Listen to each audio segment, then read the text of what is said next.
This is Ray and Marie with the Houston Film Fanatics, and we are about to take you behind the scenes of Phantom of the Opera. Yeah, so this will be my first time experiencing the Broadway musical. I'm excited.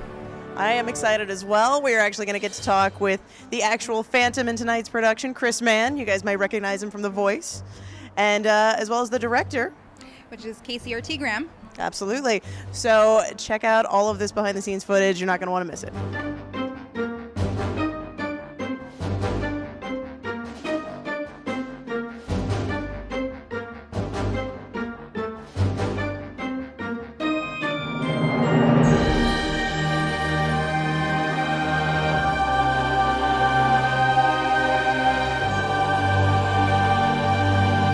We're here with Chris Mann. You actually play the Phantom in this production, and I am so excited to see you taking on this role. Thank you. Me too. Yeah, no, I mean, you were in The Voice originally. What's it like transitioning from a show like that and being in a big production like this?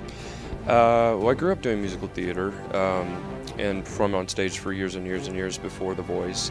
But The Voice got me ready for sort of big stages. This is playing the Phantom's the role I've always dreamed of doing, and being a part of this spectacular new production is really a dream come true, especially how amazing and big this particular production is. So we're really excited to be here in Houston. Yeah, I've heard nothing but great things about it, and I hear the sets and the costumes are incredible. They are big. It's a big show, explosive show, same music that we all have grown to love, but with a new take on it.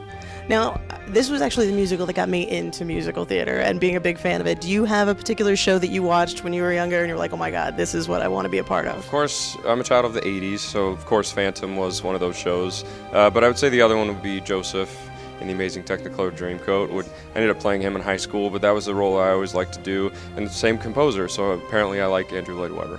That's all right. He's amazing, obviously. Do you have a favorite song in this production that you do? Well, I mean, obviously I love performing Music of the Night. That's a classic by any standard, and Phantom's big aria in the first act. My favorite part of the show is when it all comes unraveled for him in the end of the show. It's always fun to be vulnerable, and especially on such a huge stage in front of so many people. It's sort of the dichotomy of that is really fun to be a part of. Now, how long does it take for you to put the makeup on? And my other question too is, how does the mask stay on? Because I don't remember ever seeing actual like strings or anything on there. It takes about 40 minutes to put it on and about 2 minutes to take it off. I get it off as fast as possible. I have a very Rudy, our professional makeup artist who travels with us, and he gets it off like that. The mask, of course, is molded to my face, but then has a wire around it, so I put it on very discreetly, and you can't see that wire. You guys are very good at that, because I literally have never noticed that, so that's awesome. One of our many talents is hiding that wire. It's the mystery of theater. I love it. Well, I am super excited to see you tonight. I absolutely can't wait to see the show.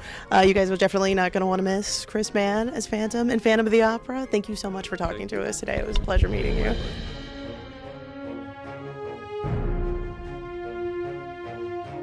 We are here with Casey R.T. Graham, who is the resident director for Phantom of the Opera. Now, can you explain what a resident director does? Absolutely. I travel with the show full-time and maintain the creative, artistic integrity of the show. So I'll rehearse understudies, give notes to the actors, rehearse new people who have to go in, and make little changes if there's anything necessary from venue to venue. Versus previous productions, are there any differences between this production versus the other ones? In the scenic design, the direction is different. I mean, their ideas about the show are a little different. The material hasn't really changed. There's no lyric changes, there's no music cut or added. So fans of the show will definitely get everything that they want in that department.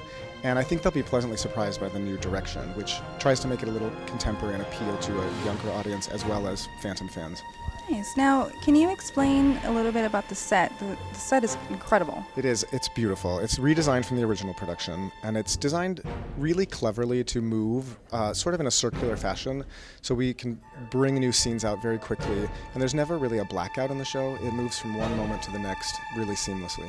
I need to ask, how much does that chandelier weigh? It weighs about a ton, and it creates about 8 tons worth of pressure as it's moving. So it is very substantial and beautiful. It's one of the most beautiful elements of the show.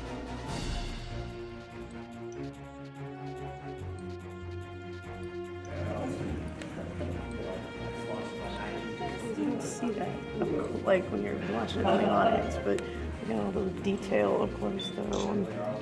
They're all handmade. They're all one-of-a-kind original pieces made in shops all around the world, primarily in England and in New York. You can see there's a great deal of detail, stuff that you won't see beyond the first row that goes into each of these costumes to really help the actors inhabit their characters. Lots of them are rigged for quick changes. The ladies carry the literal weight of our show. Some of the women's costumes weigh 40 pounds. By the time you get all their crinolines and hoop skirts and all that stuff into them. So the wardrobe staff also gets a workout moving these things around. Well, that was our behind-the-scenes look of Phantom of the Opera. I hope you guys enjoyed it. Show is going to be in town in Houston all the way through the 29th of November, so be sure you get your tickets. You're not going to want to miss this amazing production. And Marie? I have a microphone on it.